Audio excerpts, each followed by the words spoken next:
Hey folks, Kilt-Man here, Kilt-Man at your Prey Day services. How are you all? Hope you're all doing very, very well. And hope you haven't all been up all night like what I have. Well, what a fiasco it was waiting for Prey to drop onto Disney+.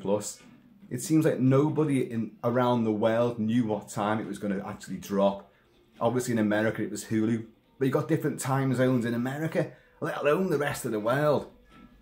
And the whole thing was even more complicated by the fact that the minute you hit Friday, stroke of midnight in Epic territory, Amazon suddenly had Sarah Hatchner's score. Yes! And it's fucking excellent. Everything I wanted from it. And there is a sly homage to Alan Silvestri. But I'm going to review the score separately, properly and in depth, so long as I'm allowed to do so.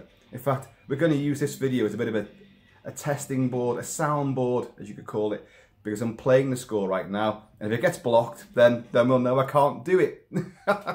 Anyway, folks, yeah, so at midnight the score dropped, so a lot of us thought, oh, the film will drop as well. No. And then I had people from South America, South Africa, Australia, Scotland, Ireland, a couple in Germany, a couple in France, and the usual culprits dotted around the UK as well. I'm like, oh my God, none of us knew. And every one of us was staying up to watch it. And it was constant messaging. And a lot of us are like older blokes now. It was pathetic. It really was.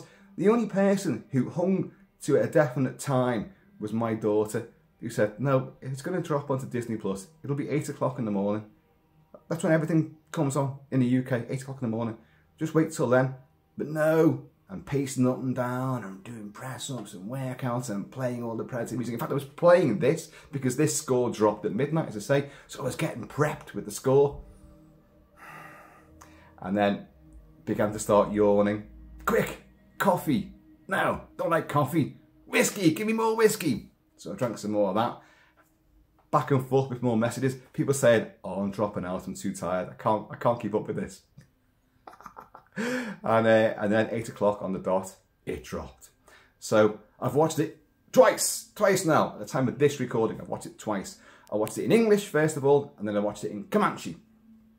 And there are differences. I will come on to those.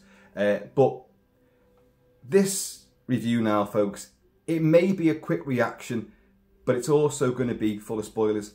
So you know as well as I do how much I've been big in this movie up and how much I've been looking forward to it. I'm not going to just drop it now like, you know, a hot potato. I'm not going to do that. I loved it. I thought it was excellent. But there are some issues which we will discuss. And in the fullness of time, I'll do more select and more focused videos upon this movie. You know what I'm like. Can't let go. I'm like a Comanche woman's dog with a bone. Won't let go of it. And so there's a lot to discuss, but this will be a quick run through, but there'll be spoilers in here. As I say, my initial reactions were, I loved it. It's a lean, mean fighting machine, this movie. It is brutal, it is nasty, it is not scary. I will say that, it isn't scary. I did care about the characters. I loved Naru, or Nehru, as some of them say. I loved their brother, Tarbay, played by Dakota Beavers. Great little joke made at his expense in the English language version. But we'll come on to that. I love the idea. As we all know, I'm not going to... The backstory of this, and even the plot itself, we don't need to cover, because we all knew this anyway going in. A younger predator, the feral predator, is dropped on Earth.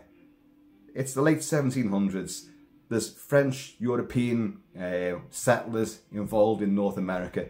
They're out hunting buffalo, but you've got the Comanche tribe there living in harmony with nature. And you've got young Naru, played by Amber Midthunder, who wants to go out on the big hunt.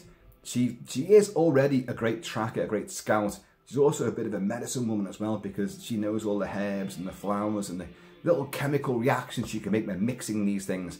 And she can, you know, not cure wounds, but treat wounds with this herbal, sort of folkloric, shamanistic sort of style that she's got. A bit like her mother as well, I suppose, in that respect. But her brother Tarbay, he's the big mover and shaker. He's the jock, you know, on the Comanche team. And he wants to be war chief. and they're all going to go out on one of these big hunts. And he's saying to her right from the start, like, why do you want to do this? You don't need to. Basically, you don't need to prove yourself. There's nothing to do. And that sort of sibling rivalry, it's there, but it's actually really well done. You believe that they're brother and sister. They have a laugh together, but there is a bit of like, look, don't stop me. This is from, you know, Naru's side. Don't stop me. I'm going to go and do this because I'm good enough to do this. And he's like, I know, I can't stop you. And they do have some, you know, playful banter between each other, and it's believable. It makes sense. So, but she's training herself as well because this is big for her. She wants to do this, and so she's doing all the tomahawk stuff. You know, she's a whiz kid with a tomahawk. She's a marksman. Fucking the stuff she can do with that tomahawk, even before she trains herself to go up against the bloody whatever it is that's out there that's not a bear. And but into this mix, you've got this feral bloody predators arrive, and he's a bit of a young one. He's a bit of a newbie on the market, and he's got older school weaponry, older school tactics, and clearly this guy does not know the earth. And I like this. We could get bogged down with like, it's the first ever hunt. We know there's controversy over this particular little moniker. It's his first hunt because we all want to see predators in different time periods, Vikings, samurais, all that sort of stuff, like against, you know, the ancient Egyptian armies when they're building the pyramids, all that kind of stuff. You want to see that kind of thing. Against pirates, which has been done in the comics, as we know. But this guy, it's his first time, and it quite clearly, from the word go, you kind of get the impression he is massively naive. So she wants to go out on this hunt, and storm clouds happen, something fizzing in the clouds. We know it's a Yautja dropship, because as it fucking speeds through, it's not quite cloaked because there's lightning bolts and sizzling in the clouds, so it's not completely camouflaged. And then you do see it for a second, and then as it takes off, suddenly the predator stands up. That great shot, sort of similar to that actually, that there. Oh, by the way, Ronnie, Irish Ronnie, many thanks, young man, for these, which arrived today. He'd said there's something, you know, prey, to do with prey arriving just in time for the movie. Well, sadly, they didn't arrive in time for it. And Mr. Postman actually said, oh, I'm sorry about this. They should have been delivered yesterday, but they didn't arrive at the post office until yesterday afternoon. So you've got them now. Well, you've got it now with this little package. But look at this, Prey. Prey. And the original title, the working title, Skulls. You know, coming 2022. And the Predator's face all made up of skulls. Beautiful, beautiful. So this guy stands up and we can see his new form. You know, he's a lot more sort of anatomically in proportion. So he's a lot leaner, and he's got different equipment and a different mask on, obviously. All that talk of like he's wearing a bear mask, a bear skull as a mask, or is it some other kind of skull? Well, it looks like a skull, but it clearly is some kind of like proper bio mask, because it has got powers, it has got a targeting system on it. So, but it does look like bone, but with little bits of metal sort of, you know, structure inside it as well.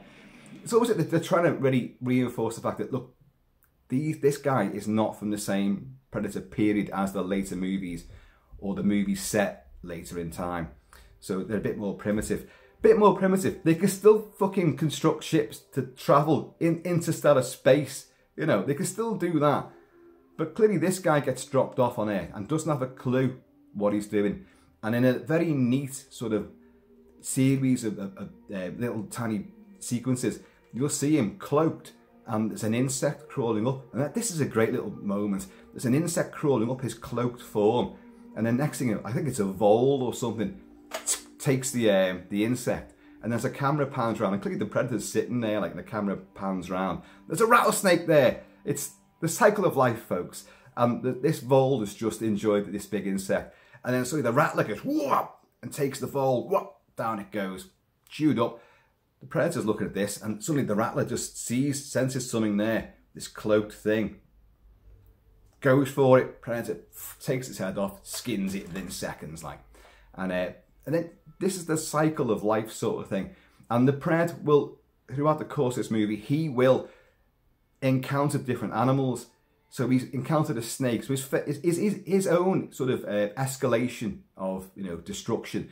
It's a rattlesnake. Then it will be a wolf, which is a great sequence. And I don't want to see anything canine getting hurt. But anyway, takes on a wolf, destroys that, and then he takes on the grizzly bear, the big bear that we see in the trailers. But that was a great moment there, because how many times in the trailers have you seen, you know, Amber Midthunter as Naru fires the arrow at the bear keeps on charging, the dog's already fucked, the head dog, Sari, is already fucked right off, like, I'm out of here, you're on your own, sister, you know, I can't help you this time. And the bear comes thundering after it, and she dives down into the river and then comes up inside a beaver's dam and locks herself in the cage of wood in there. And this bear's trying to get in there. The bear, which is also a combination, like the wolf, of real creature, real animal, CG and practical effects. And in the bear's case, a man in a suit. The man in a suit being the same guy that's in the Predator suit, Dane DeLigro. It's him in the bear suit as well. And in the trailers, suddenly, as it's going in there, like that, suddenly it just and disappears, then slumps back down and then gets dragged off. And then we see the cloaked predator hoist it aloft like that. Well, in the full version, as most of you now know, of course, the bear has a fight with the pred. And it's fucking great as well. Oh my God. It's actually a proper, you know, standoff. They're battling each other, and he's cloaked but fizzing into view occasionally. And poor old Naru's just like, what the hell is this? Because she already knew something was out there. Something in the clouds had spooked the local wildlife, and she knows, she's seen prints on the deck and all that. She knows there's something else out there that is not just a bear. Something has arrived. She can sense it. And although she took the sign, you know, the sort of the chaos in the clouds as being a sign that the time is right for her to become this great big hunter for the tribe. And even though she gets scoffed at by everybody else. And but this bear puts up a hell of a fight, and it chomps down on the pred and flings him round, but the predator gets the upper hand, fucking smacks him down, and then does that big hoist aloft like that, and then gets drenched in blood. Great little novel effect here, because he's cloaked. The blood, actually, suddenly you can see his shape, his size, and you can see some mandibles doing their thing. And she's all like wide-eyed and horrified. Oh, I'm a rapper. And then she manages to make her getaway and all that. But the predator now obviously knows, you know, right, okay, I've took down a wolf, I've took down a bear. What's next?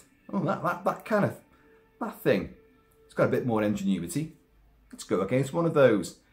She will then encounter a field of buffalo. Now here's the big thing, of course, like, what did the white man do to North America? It destroyed the buffalo herds, destroyed the meat, the food animal of the indigenous population, the First Nations, and it was genocide expressed. This is what happened. And so you get this here.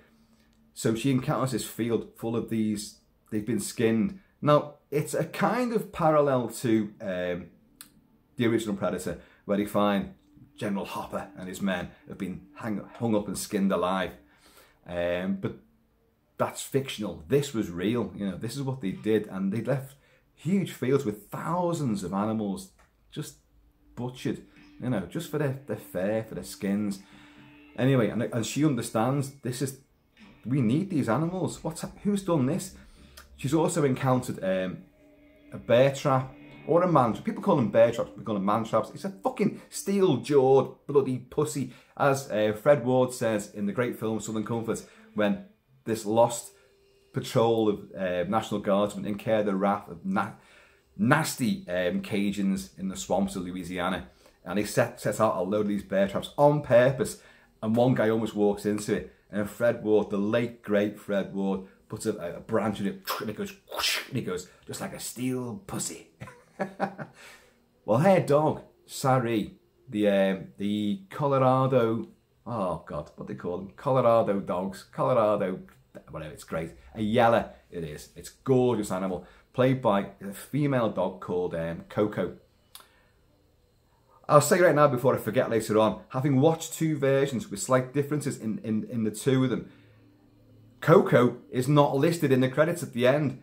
The credits go on for a fucking hell of a long time. They list everybody, every little guy that's been involved, every financier, every single person, the person that accidentally knocked on the door of the visual effects team and said, oh, pizza. And they went, oh no, we didn't order that.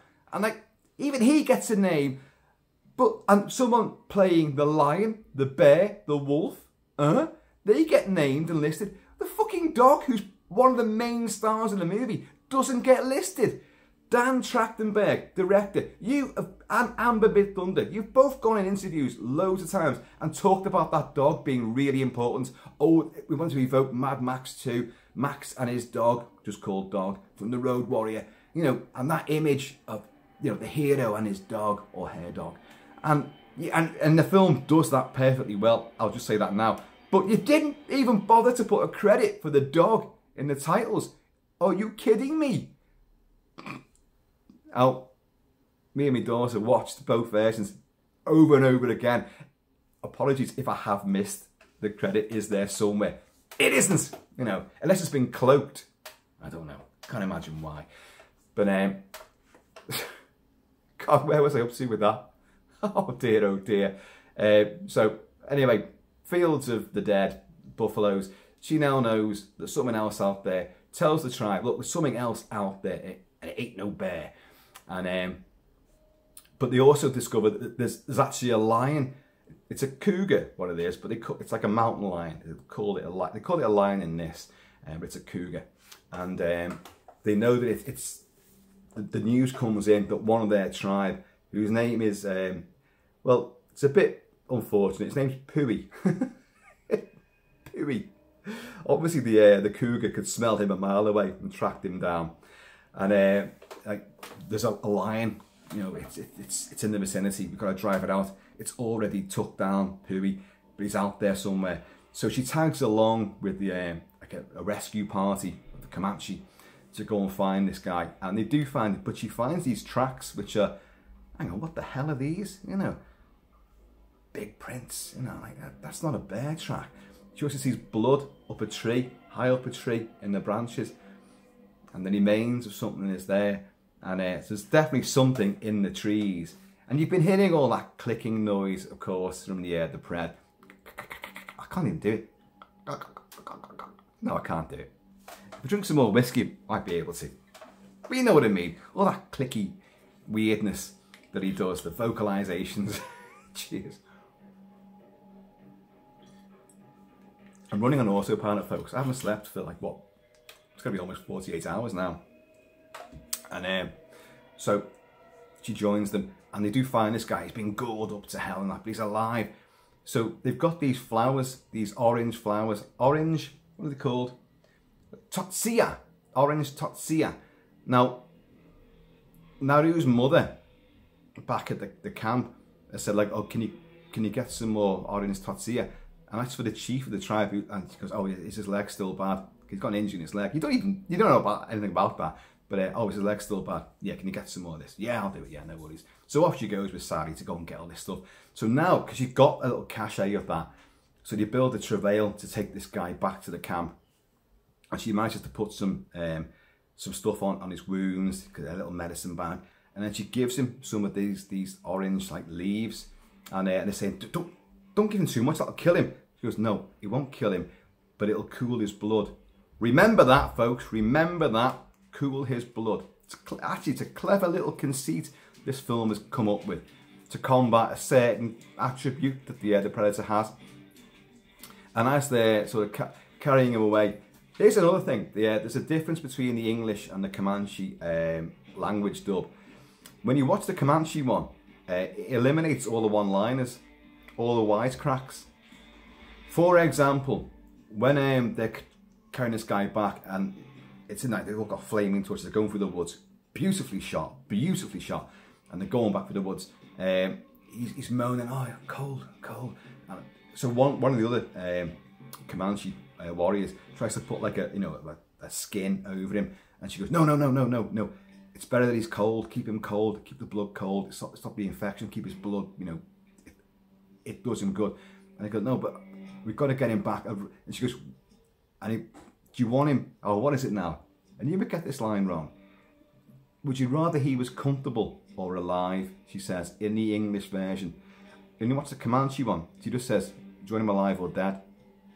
And there's other moments like this where a little bit of humour has been jettisoned from the Comanche track. I'll come on to more of that, but I'll say right now, but I'll reinforce it later. You know what I'm like. And I'll think I've just come up with it then, 20 minutes down the line. But it's like Jahane Myers, who's the producer, who's a Comanche woman and a crusader for the Comanche Nation. This film, by the way, is dedicated to the Comanche Nation, which is brilliant, by the way. And I think, because you have a dialect coach and she knows her traditions, she would have said, no, they wouldn't have said that. That wouldn't have worked. Now, I'm just making a supposition here, of course, but I think that'd be why. Why would you change the dialogue between the English blah blah blah version and the Comanche, dubbed version? Why would you do that? Why would you? And because you got to watch it with the subtitles to make sure you know what the hell they're saying, unless you can speak Comanche. In which case, you're one of 400 people in the world that can, because that's all there is. And the cast didn't know Comanche. Most of them aren't Comanche of heritage. They're all different tribes, but they are all Native Americans, and they all equip themselves brilliantly, especially, as I say, Dakota Beavers as her brother Tarbay. But so it jettisons the comedy angle.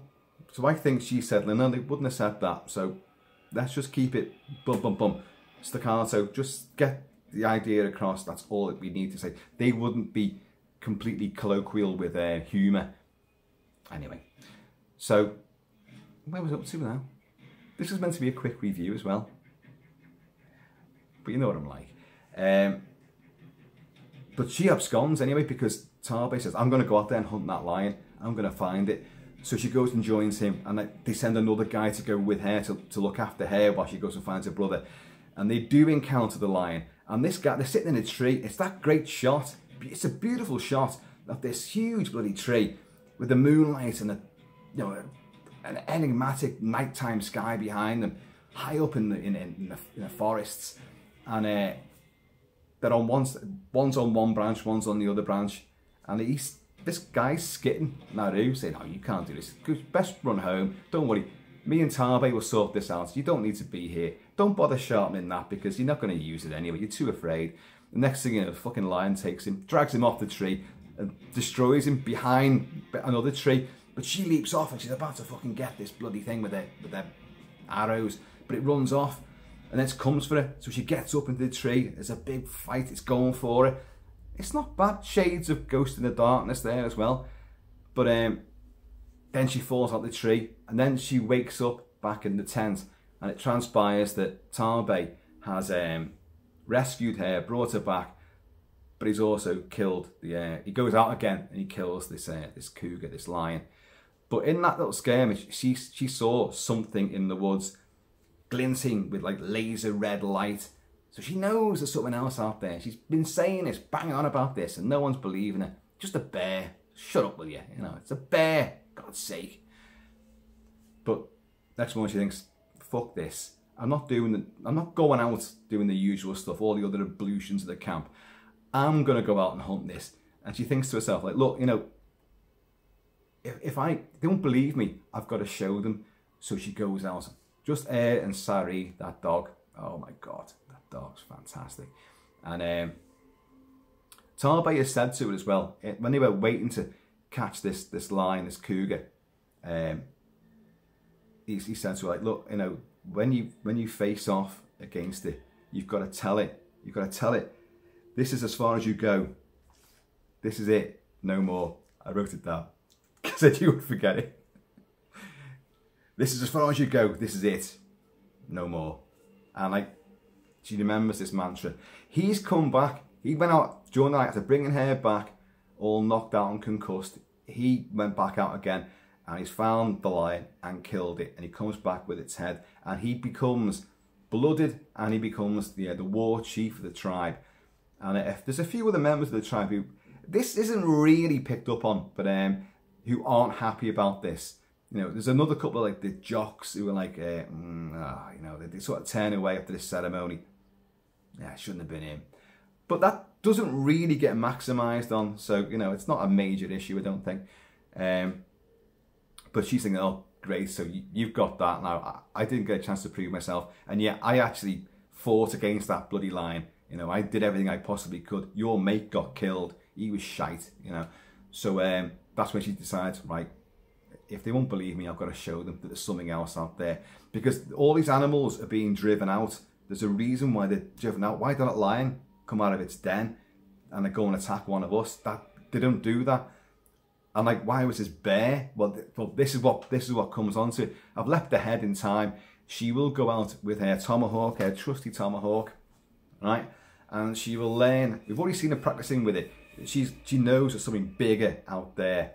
So she gets this sort of cord so she can fling the tomahawk into trees from a great distance with brilliant accuracy, superb, and then yank the cord, whoosh, comes back into her hand.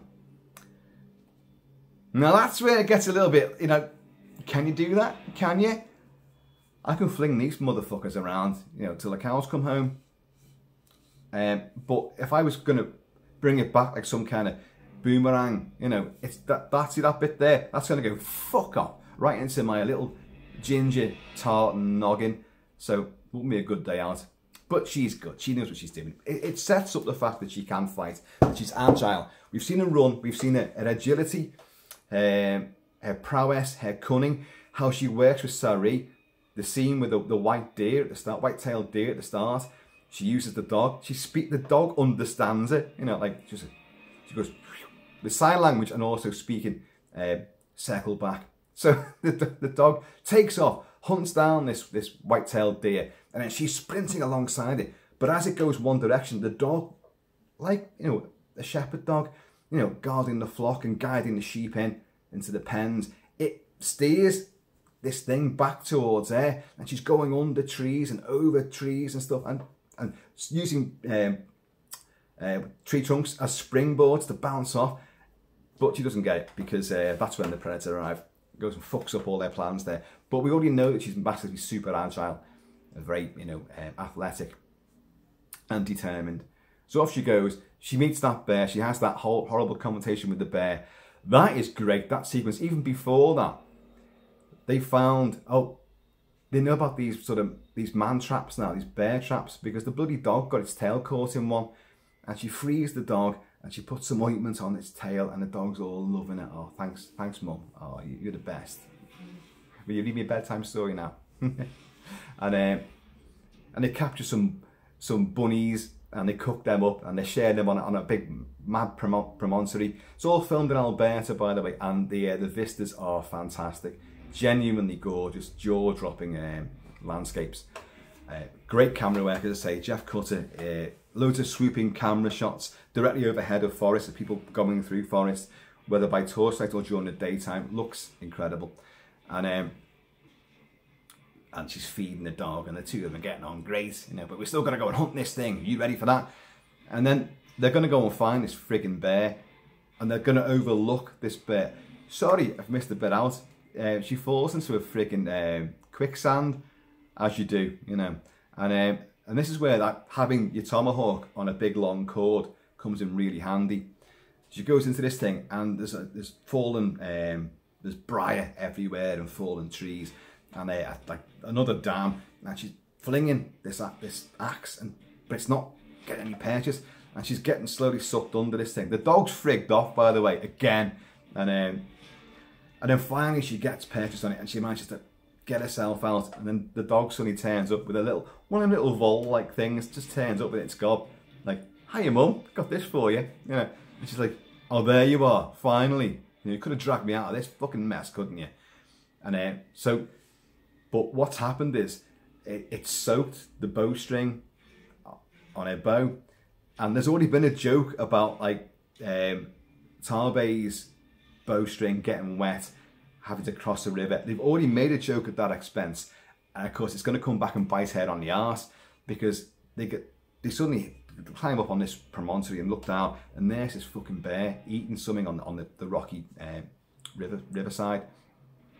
And then suddenly you see a great shot of the wind picks up, leaves start blowing, and she realises, oh shit, our scent's now been blown down. And the bear stands up. It's like, it looks great, you know. It's like, it turns and looks up at them, and they're like, oh shit. And then it fucking runs up there, and they're like, oh my god. And it's a great, honestly, shades of The Revenant, shades of The Edge as well, with Anthony Hopkins and is it Alec Baldwin? Oh, Alec Baldwin, can we say his name these days? And but that grizzly bear in that, Jesus Christ. And it's hurtling up the slope at them, and she tries to fire an arrow, but the bowstring just, oh fuck, because it's got soaking wet. She's trying to tie it back on again, trying to notch it all on again, and it's not working in time. So the dog distracts the bear and legs it down, and the bear does go after it.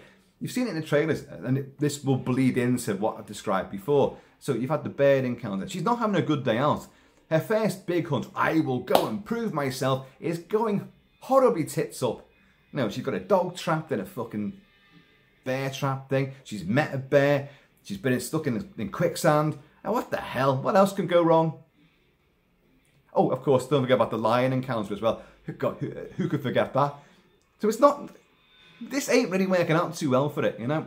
But she's got guts, this girl. And she won't quit. So, anyway, what happens then? What happens after that? Oh yeah, obviously she knows this predator's out there. This thing is out there. And she will encounter some more of their tribe who are out there.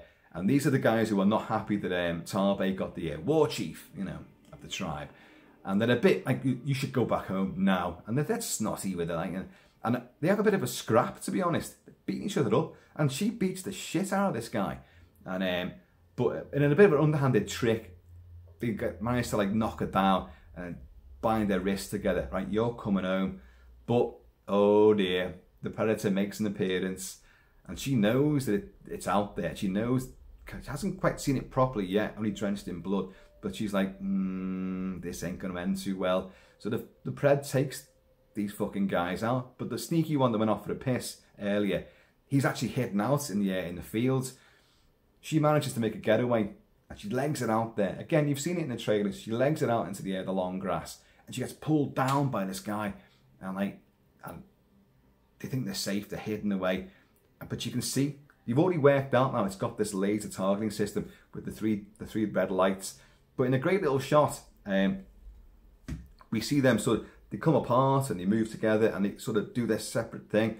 And this knobhead who didn't like Tarbay getting war chief, and the one who's had a scrap with Naru, he's like looking at these red lights, and one gets him in the eye and he goes, oh, like that, and he puts his hand up to it. And like, that's something you haven't seen before. Like, it go, oh, Jesus, you know. We just expect these little three dots to travel up, and oh no. But like, these guys are like, what the fucking hell is this? If you think about, I was going to say Commander, if you think about Predator 87 and all the subsequent movies, these are guys who are professionals. They would recognise what they would perceive as a laser targeting system, so they know they're in the shit. But Comanche Indians from 300 years ago, I'm going to realise what that is. Anyway, a little battle ensues there, and they run off into the fields. These ladies like this, and you see it's cloaked following them, and it takes out this other guy. She manages to get away until she puts her foot in one of them fucking bear traps again. And then she encounters probably the thing I don't like about this movie, or the thing I like least about this movie, is the French fur trappers.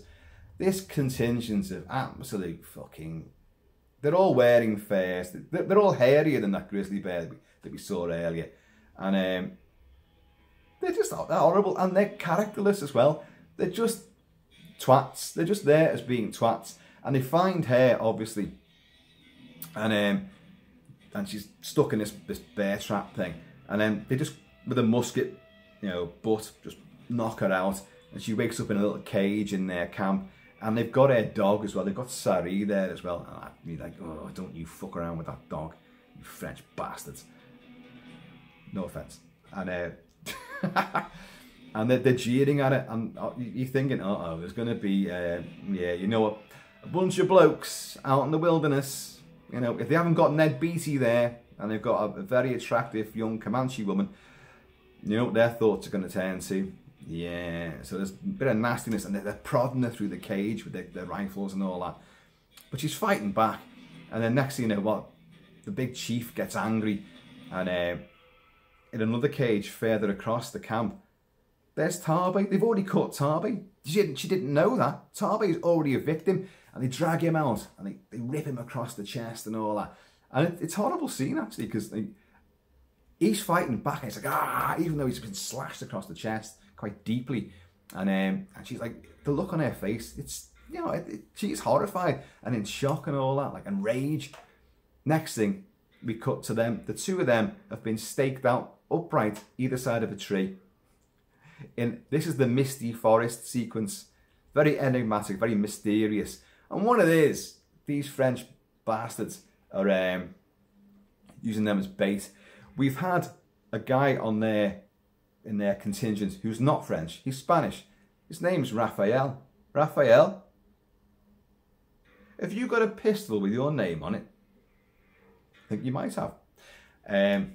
He comes over, and here's another bit of that translation thing, right? In the English language version, he comes over, he starts speaking to it, and he tells her, look, there's something out there, and it's a hunter, it's hunting us. It's a big exposition drop, which she's already worked that out, and we didn't really need it, but it's setting up some kind of bond between these two, but it's a very tenuous one at that. And so he tells her this, and he shows a bit of a contraption which they've picked up from the Predator, like we'll come on towards gizmos and stuff like a bit later on. But he says in the English language version, he starts, because they're all speaking French, and he goes, oh, you're Comanche, and she goes, you can speak her language, and he goes, yes, I know lots of different languages. But in the Comanche version, when you see what he says, and it's obviously subtitled, he says, I have a smart tongue. I have a smart tongue. And so it's almost like, again, I say like Jahane Myers as probably, look, you know, they wouldn't say it like that. I know my different languages, I have a clever tongue, I have a smart tongue. Whatever, there's got to be a reason for it, and that's the way it is. So these two are now, you know, chained together to this tree in this misty forest, and they realise we're going to be bait, which is what they are. And the French have got they've got like a telescope up on the ridge, but the Pred comes in behind them and takes out all the guys who are on the horses, and then takes out these two sort of spotters, a sniper and a spotter you've got there. And you don't need any translation for this. The last guy there just goes, mad, shit. And as the Predator comes and takes them down. And then what you see, it dematerializes from its cloaking device just a few feet away from our hero and heroine, and strides towards him. But she realizes, he goes, oh, it's over, because they're using us as bait. It's coming for us now. You know, unless we can get out of here in the next few seconds, we're screwed, basically. And she says, no, it's not going to come for us. It doesn't hunt like that. She's now worked it out, even with what Raphael said as well. But she goes, it could have got me in the fields, where she ran out the fields and put her foot in the trap. It had killed the other guy behind her. And then it comes up, it sees it, it's standing above her, but it doesn't go for it. I mean, as you watch it, you might think, oh, he's bugged out because the French arrived at the same time, all with muskets and stuff, and he's maybe not quite so savvy as to what their capabilities are. But in her mind, she said, he could have took me out then, but he didn't do it because I wasn't a threat. And we know that from the lore anyway, so just take that for granted. And so he's explaining to him, like, and this is where you get the other line. And this, I did not like this in the English version, and it's slightly different again in the Comanche version, because she says, you know, you get the line, if it bleeds, we can kill it. And it's from Dakota Beavers, as Tarbay says it, and he just comes out with it. I like the way he delivers it. I just don't like the fact that it's there, really. It's too obvious and too on the nose of a line to use. If it bleeds, we can kill it. But he just says, like, he says it dead matter of fact, because how can we take on a monster like this? You know, but if it bleeds, we can kill it. You know, and but in the Comanche version, I'm sure that's different. I'm sure she says something in the English version which makes him say that, and it's kind of like, and you go, oh, it's a bit more cringy in the English version. Comanche, it's not as bad, because I think he just comes out with it matter of fact. I'll have to go and watch it again. Can't remember, but I'm sure there's something there, because I made a note of it as well. And And she's right. But in the meantime, they've set a trap for the predator. So he puts his foot in one of these man traps. They work. They're getting everybody. He puts his fucking foot in it like, oh, it's like, oh, Jesus, green blood everywhere. And all the French are in like little pits. And they come out from these hidden canopies. Oh, muskets on him. Hey. No, you got no fucking chance. They may descend upon him. He slices through the steel trap. And he just takes them all out. Eviscerates them in a variety of ways. Uses that net thing from Predator 2. Where a guy gets strung up with a net and falls against the trunk of a fallen tree. And he's like that. But the camera is cutting into him, but the camera pans down, and we see a little device underneath the tree, which is dragging the thing through him and through the tree. So the whole thing gets it's just strawberry jam everywhere. And so you've got lots of these little devices, which anyway, yeah, they do the job, but I'm not too fussed on them, to be perfectly honest with you. So big battle ensues. He takes everybody out. The horses from the French are helter-skelter. Tarbé wants to get one of the horses. Naru manages to get one of these fucking man traps again. You know, huge plot device here. Another man trap drags it over. And she says, and this is that joke at his expense, which I mentioned earlier. She said, and she sets it up. And she says, remember that time of the flood? And there was that beaver that was trapped between two rocks. Sounds like a euphemism, that, but it's not. The beaver was trapped between two rocks. I can't even say that without laughing now. And the water was rising. It knew it was going to die, so it chewed through its own leg to escape, because survival meant everything. And like, he sees what she's doing, and like, he thinks she's gonna cut her hands off to try and get the bonds loose with this man trap. She's got a rock as well. She's got this trap come up, and it's all primed and set. But what she does, and it snaps the ropes, frees her. She can free him, and she says to him. And here's where it's different again, right? Here's where it's different again. She says to him in the English version, but I'm smarter than a beaver. His real name is Dakota Beavers. That's a joke at his expense. Don't tell me it's not, but I'm smarter than a beaver. And he just smirks it off like. In the Comanche version, she just says, but I'm smarter than that. Now you tell me, there's a definite reason why that's different. His name is Dakota Beavers. That's a little joke for us that speak English. That's a little joke for us. Hey, an in-joke. That's all it is. Simple as. So she gets away, and she manages to get back to the French encampment, because she wants to get Sari, the dog, because they've got the dog there, whereas Tarbé bugs out a different direction to go and get one of the horses. So she then goes into the camp, and she gets into a great one-take fight sequence. This film has a lot of one-take shots. It might be something as simple. Early on, you see her walking into the Comanche village.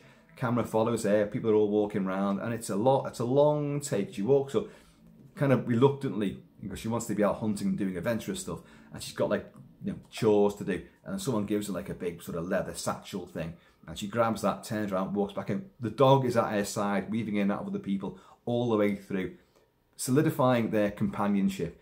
But it's a long shot following up, and then they turn around, and then the camera backtracks with them in front of us. Very, very good. But in this particular shot, and there's many others like this, but in this particular shot, it's one take shot. There could be subliminal cuts, I don't know. She takes on 1, 2, 3 different Frenchies who are coming at her, and she's using their knives, her own knives, her tomahawk, which she manages to retrieve, and uses the cord to bring it back. And she's battling these, and the camera just moves around, and it's great. It's actually really good. But it does reveal something else as well, that some humans are also massively impervious to pain. Because one guy, she has cut him, the femoral artery is gone there, I'm sure it has. She stabbed him in the armpit, she stabbed him in the chest, she's booted the shite out of him, and he still keeps coming back. He's actually got a knife stuck in him as well, and he still keeps coming back as she's fighting other people. These fucking guys don't know when to quit, do they? And takes them all out, and she does manage to save the dog. So Sari is there alongside her again. Now the Pred will come into this sequence as well, and she'll be stricken. Oh Christ, could be in the shit here, but big lightning speed, last second rescue. Tarbay comes riding in on one of the French horses, got his spear, rams a spear through the pred. He's firing arrows at it as well.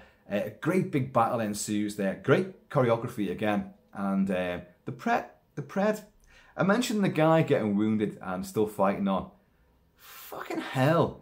You know, the pred. This is the clumsiest predator the world has ever bore witness to.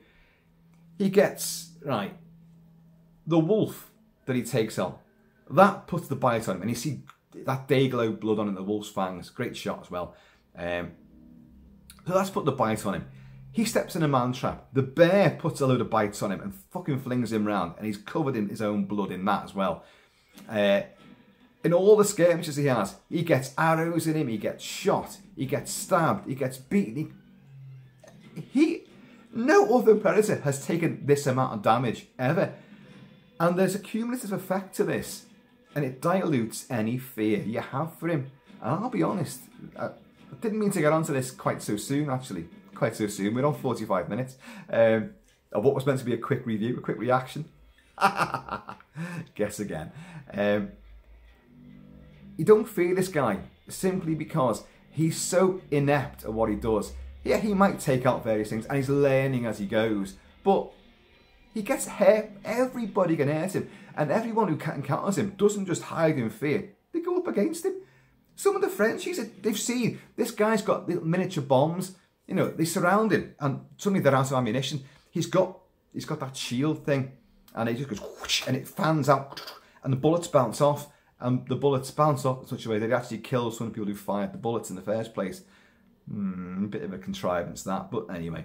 And then whoosh, shield goes up like that, and all these guys are left. Oh shit! Oh god! You know, and they can't reload in time. So he has these little bombs that come out. He does the wrist thing, you know, which we know from other movies is usually a small nuclear weapon. A last minute, you know, self-defense slash destruct mechanism. And like these little bombs lift off, and these guys are just stood there in front of it going like, what are these? You can hear like some kind of like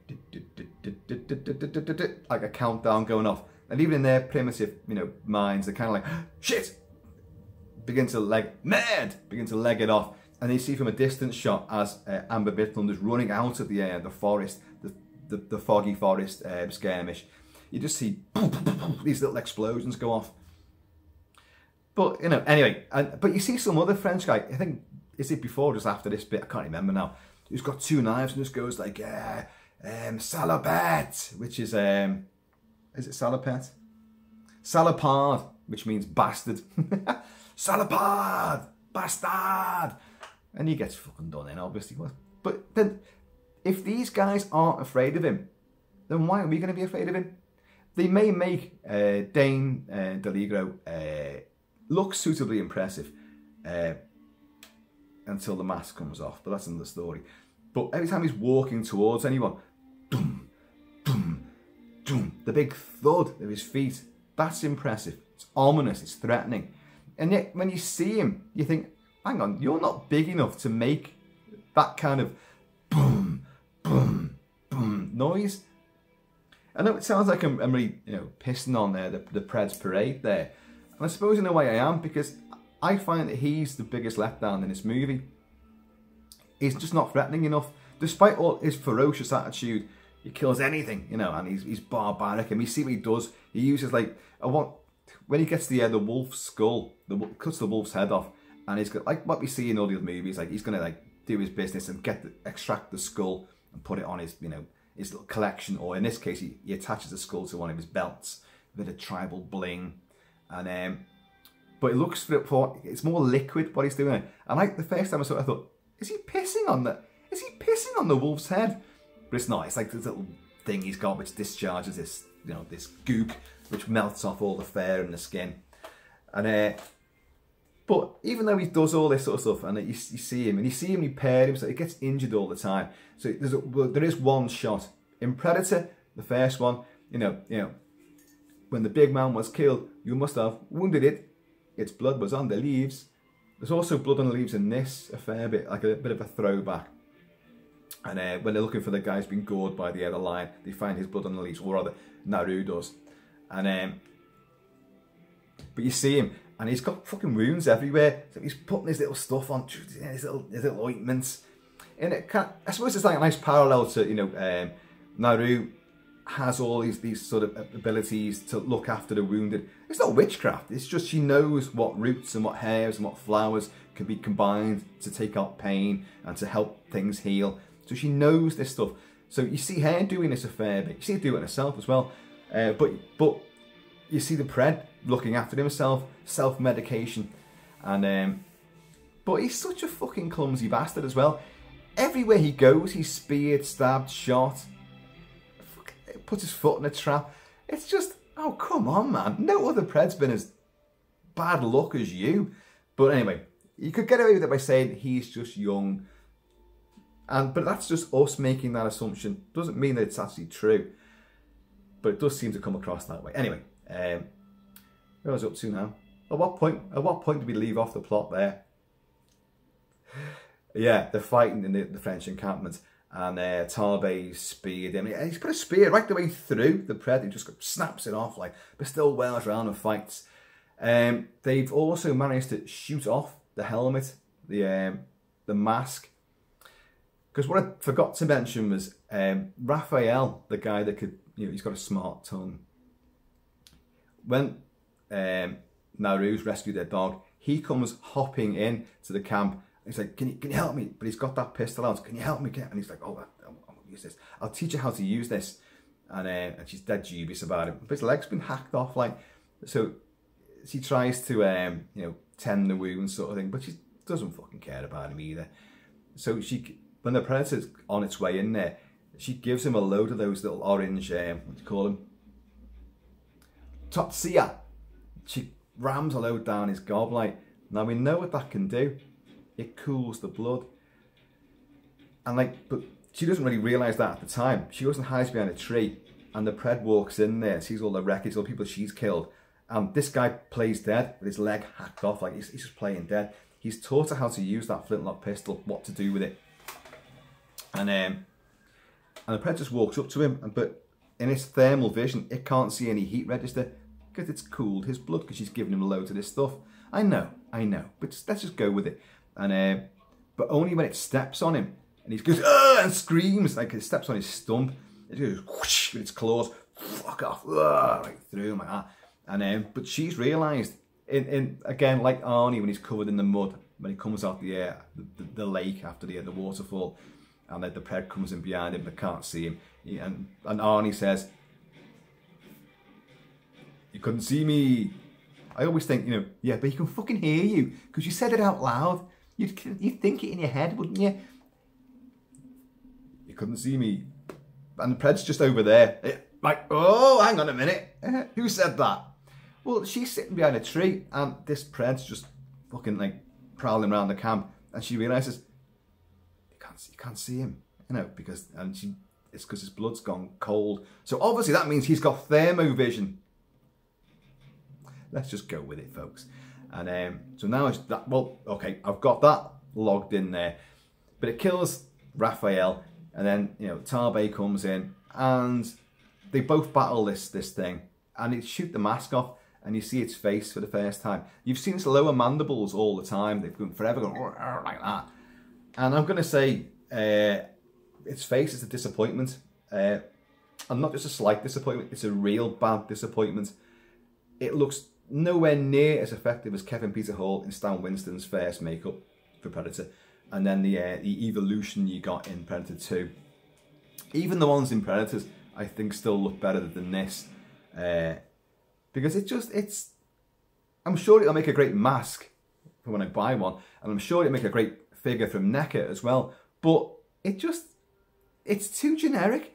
It's a bit slimmer, and the jaws, what it does, it commits that such a cardinal sin with so many movies where you've got a monster with a big mouth. They forever have to go rah all the time. Rah. You think about it, the Predator in the first two movies didn't roar all the time. Hardly ever, in fact. Only when it finally got revealed, and then there's more snarling than roaring. You know, but This is just roaring all the time. For any fucking reason, you know. I've just eaten a vole. Wow. I am the best hunter in the universe. You know, just, what the fuck? And see, even the birds are laughing at him. And the face just does not look that effective. It just doesn't seem to work for me. Don't get me wrong, folks. I love this Predator, but he's not as effective as I thought he'd be. In his deeds, in his attitude, and the way he looks, certainly. And that forever, it's like, oh, Jesus. It's that Jurassic Park thing where, or in any monster movie, the monster will run up to the camera and just have to go, why? And this motherfucker does it as well, so many times. Anyway, this fight goes wrong for Tarbay. Tarbay will have to realise his little mantra about, what is it again? This is as far as you go. This is it. No more. He says, he realises it cloaks itself and then kind of like, is it gone? Coward. He calls it a coward.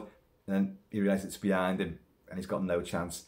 So he just says to Naru, his sister, like, what is it? This is as far as I go. This is it. No more. He's telling her to run. And he does get skewered. A bit like Dylan. Oh, and there's plenty, like Dylan getting his arm hacked off. There's plenty of people get limbs hacked off and they're pissing blood everywhere. Nice stuff. And but it skewers him to their chest and lifts him up like that. And she's like horrified because her brother's dying. And then it drops him and it's going to come for her. But just before it can get to her, like, Tarbay, one last stab, literally manages to stab it in the thigh, giving her a chance to get out. So she and the dog are off. But she gets its helmet as well, that mask. So she runs off to that little patch where the quicksand is, and she builds her traps. Now, I'm going to be honest here, folks. I've seen the film twice, and I can't fathom how those traps work. I don't know. She's only got a few minutes to do it, by the way, before this thing comes after her. And she does lure it into the swamp as well. So it gets it, if the same swamp that she almost perished in, it gets stuck in as well. But it does rise out of the swamp, like, for one last stab at her. Its shield can also cut through rock and bone as well, because it's got an ability to slice and dice at the same time. So it'll use its shield. It's pinned her down and it's trying to cut through, and she's got her head in this crevice, like the beaver, I suppose, you know, stuck between two rocks. But she will somehow manipulate. How does she do it? How does she fucking do it? I can't remember. She's even, by the way, she's even shot this thing in the back of the head with that pistol. She shot it in the back of the head, and the bullets come through the fucking front of its head. But it's still going strong. And but what she does, somehow its laser targeting system, someone's going to correct me on this. It's laser, and I've seen it twice, I still can't work it out. Its laser targeting system, which is on the mask, which is stuck in the rocks, begins to sort of, you know, manipulate his spear dart things. He's got these wrist spear darts, which are then pinging all over the show. And then one, somehow or other, goes ping, ping, ping, ping, ping, ping, ping, all around the trees. And then fucking takes him out. How the hell? How? I don't get it. I don't get it. I've sat through it twice, and I still don't understand how it happened. But you have got the great shot. It's actually not a bad fight. I've summed it up there, but they have a bit of a scrap, bit of a smackdown, and she will cut it off.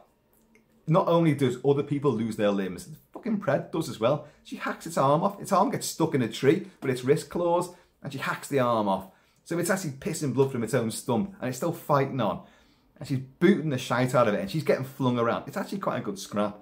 Nice moment where she's lured it into the camp, and she's on top of one of these branches again, and she creeps along it, and then with the tomahawk just leaps off the edge with a big, one of those fucking sensational, like that, comes down, lands on its back, and starts fucking hacking into it.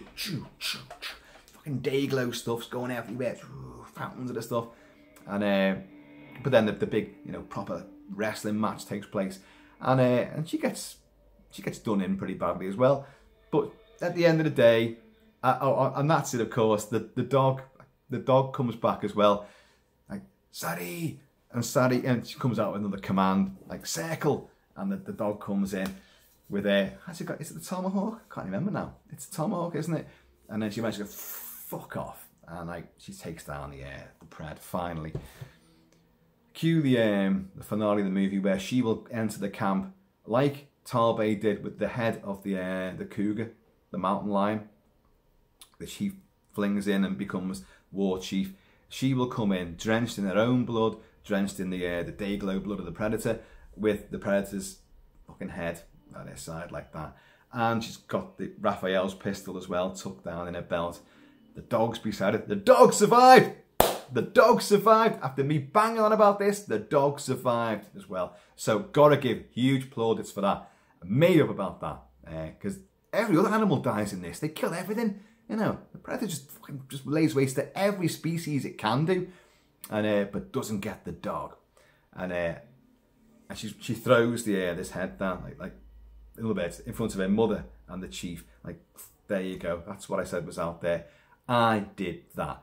So you then get like a sort of a quickened version of the ceremony that Tarbay went through.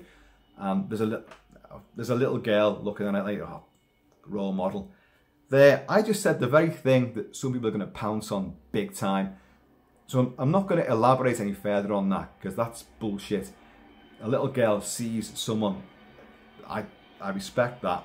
I want to be like you.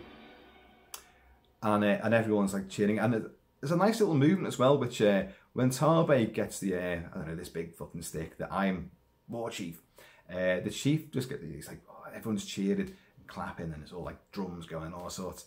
And he does a little shove on the shoulder, like, which I noticed when Tarbay got it. And I thought, oh, I wonder what that was about. And when you see her, and she's all cut up and like, you know, but she's gone through this ordeal, this odyssey. He does a little shove on it and she's like that as well, like. But she says to them all, there's danger out there. We should move to higher ground. Now, this is a great little thing that you do here. In an era of post-credit sequences and mid-credit sequences, what Dan Trachtenberg and his movie Prey does, it goes for like the 300 style, where in the credits at the end of 300 and 300 Rise of an Empire, it tells the story in fantastic artwork, just like a dynamic music and dynamic illustrations of all the scenes you've just seen. And they do this at the end of Prey for the opening sort of couple of minutes of end credits. It depicts all the events in the movie, but in Native American pictograms, so sort of very like stick men and stick women and stick preds and stick dogs and stick bears, all in these little shots, and it all culminates in like hair with the head, and then hair the severed head, and the hair becoming like war chief of the tribe, and then the music turns ominous and it cuts to like, and it's animated now. It cuts to the clouds above, and not one, not two, but three Predator dropships are coming in. Now we know that pistol is going to end up in the hands of Predators, which is then going to be delivered to Danny Glover at the end of Predator 2. So we know that it won't stay with them. And we know that Jaheim Myers and Dan Trachtenberg both want to revisit this particular universe with these characters. So, as I said in a few videos ago, and probably said it in every single video actually, you might see, hopefully you might see more of Naru and Siri going to more combat with Preds. Right, I've just ripped through the whole fucking movie there for you. I knew it would do that. You guys knew it would do that. Right, I love this film. I think the cinematography is extraordinarily good. And yet, with the, and this is not a bad thing either, with the huge vistas and landscapes, all Alberta, all wonderful location work, tremendously, exciting and captivating imagery, and for all the action it's got and the scope that it's got, it actually still feels small scale and intimate. Now, before anyone goes, well, that's why it's on Hulu and Disney Plus, it's just a streaming movie, it wasn't theatrical. It is immensely theatrical, and deserves to be seen on the biggest screen you can. But that intimacy is because it's a smaller, more condensed story. It's a very, very slight story. Even Predator, Arnie's one, has more of a plot, because you've got this whole bloody thing about going into the deception. The governments and the CIA are using Arnie's team to go and stop this invasion. Other guys have gone in there and we're going to use a ruse to rescue them, but really my first team got skinned alive and all this. And there's a predator in this mix, but you've got a war story as well. There's a lot more going on. This is just a member of a tribe who wants to prove themselves. And the tribe goes out, hunts, and get hunted. And that's it. And into that mix, you get these other bastards, these French fur trappers, and the odd Spaniard. Now, the whole film is about hunting. All the reasons, the modus operandi, the motivations, the theory, everything, the mythical quality of hunting and the practicality of hunting, why you've got to do it, and do it for a reason. This film is very severely against trophy hunting. The Pred is a trophy hunter. The French fur trappers are just hunting to make money. Regardless, they're going to make a species extinct. They don't care about the repercussions. But the Native Americans only kill what they're going to eat and use the skins to make their lives better. They kill to survive. They hunt to survive. Whereas the Preds just live to hunt because they just want to do it. They have fun doing it. There's no exploitation going on with the Native Americans. So that element is definitely there, and I do applaud that. As I say, visually it's great. The effects by and large are great. The CG, yeah, it's wonderful. Clearly it's there. It's there in a lot of cases, the bear and the wolf, but there's a real wolf used, which is chasing this bunny rabbit. And there's a real wolf going for it, chasing after it. And the Pred zooming in, looking at the heat signatures of both these creatures, working out. Like, you know what? With a Comanche version with subtitles on it, when you get the look at what the Predator's doing, and it's going, and it's homing in on something, and then down the side of the screen it's going, with that little triangular sort of, vocabulary, word play that it's got there. Wouldn't you love to know what it's actually saying? That's a bunny rabbit. Don't bother with that. That's a wolf. That's a good stepping stone. It's got big teeth. Use that as practice right now. And then man, got weapons. I'd love to know about all that. But anyway, but basic lore of the Yautja, the predator culture. I don't think we don't learn anything more. Because I'd like to know for definite that this is a younger, more naive predator that really doesn't know what it's doing, which is why he's so fucking clumsy and gets hurt in every single situation he finds himself in. Gets hurt. I'd love to see more of that cave that he's in. I'd love to see more of that cave. That's all you see. There's an enigmatic little pond, a little pool he's got, which is sort of back this way, and the camera does sort of like show you it. I thought, is that really water? Does he drink water? Or is that like some mystical alien Yautja chemical he's got in there? Because it seemed to show it a little bit, and I thought, I want to find out more about that. The film is 96 minutes, although a hell of a lot of credits at the end, I'll be honest. But there is action all the way through it. This film, it never stops, and that's a great thing as well. And the action, by and large, is good. The Predator leaping from tree to tree is wonderful.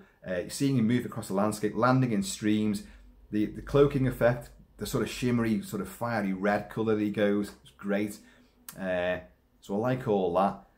Amber Midthunder is tremendous in the role of Naru. Dakota Beavers is great as, what's his name, Tarbay.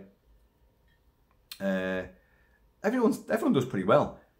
The rest are pretty much disposable. The French are complete bastards. For a while there, I thought that the lead French guy was Mark Addy from The Full Monty and from Game of Thrones, and it's not though. It's not. And but he's a twat as well. And he's the one that cuts Tarbay open across the chest.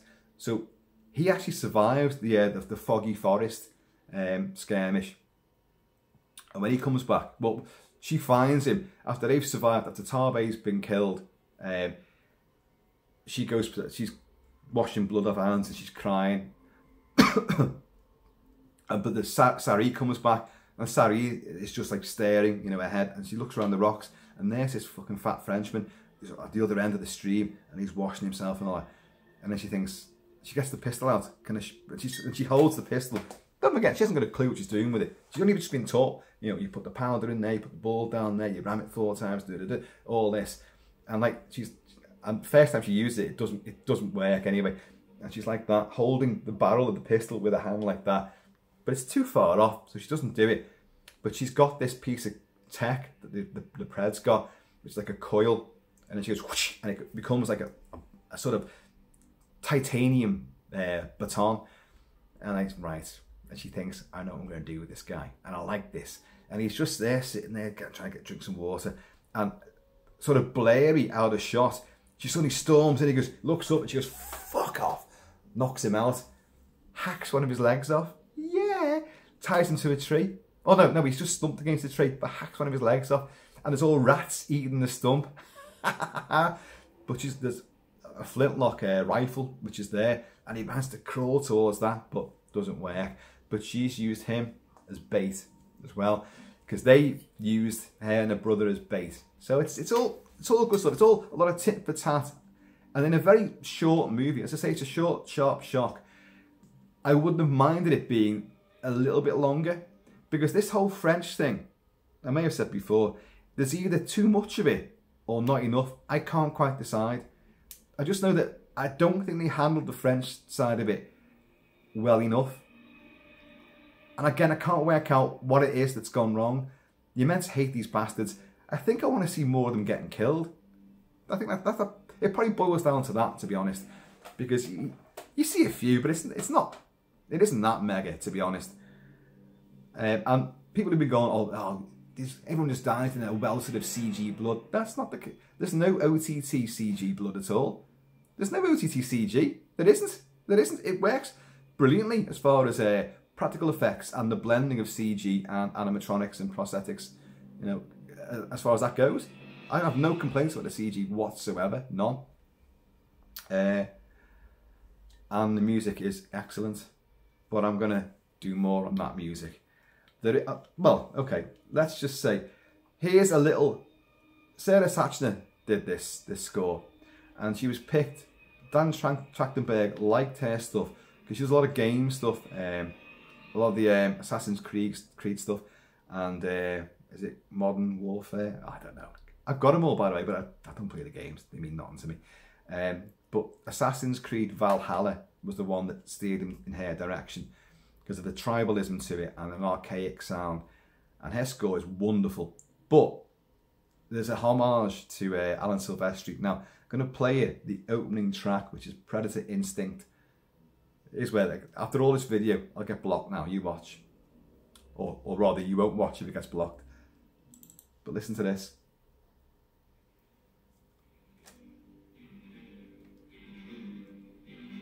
That's Silvestri's militaristic. But that's all you'll get. And the rest is pure tribal. So at least she did do something. I'll play it again because I'm sure you'll all go, what?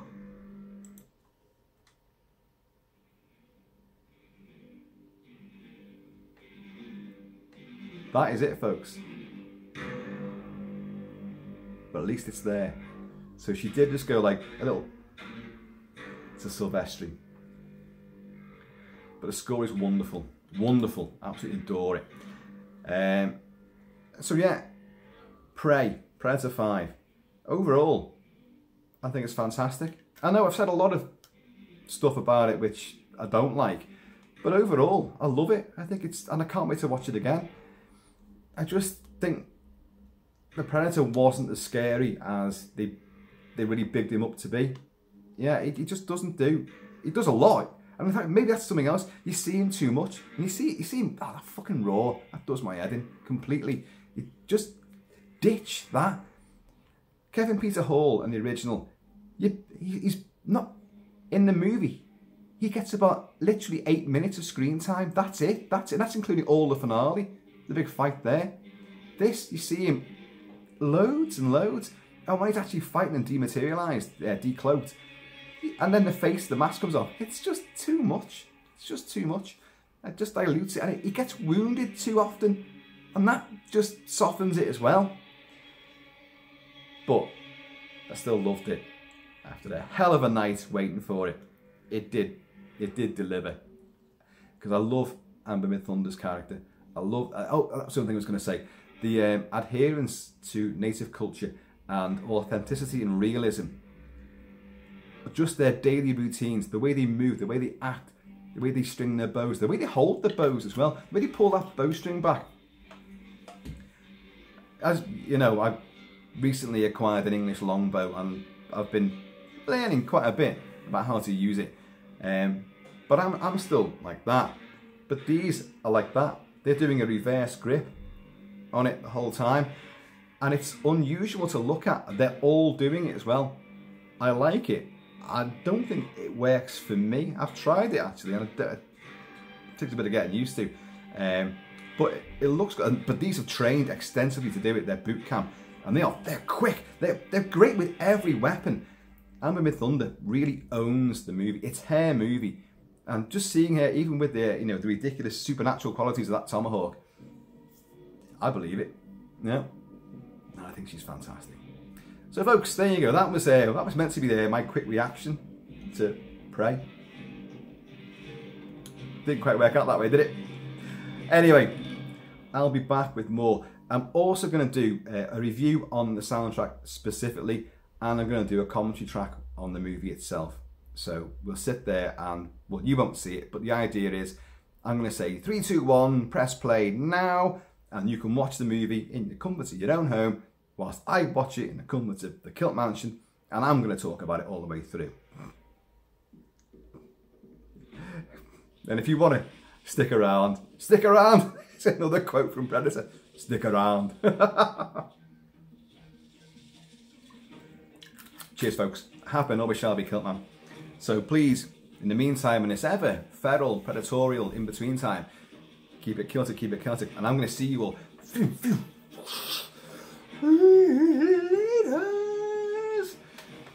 because there's so much more to say about it. God, when will I ever shut up?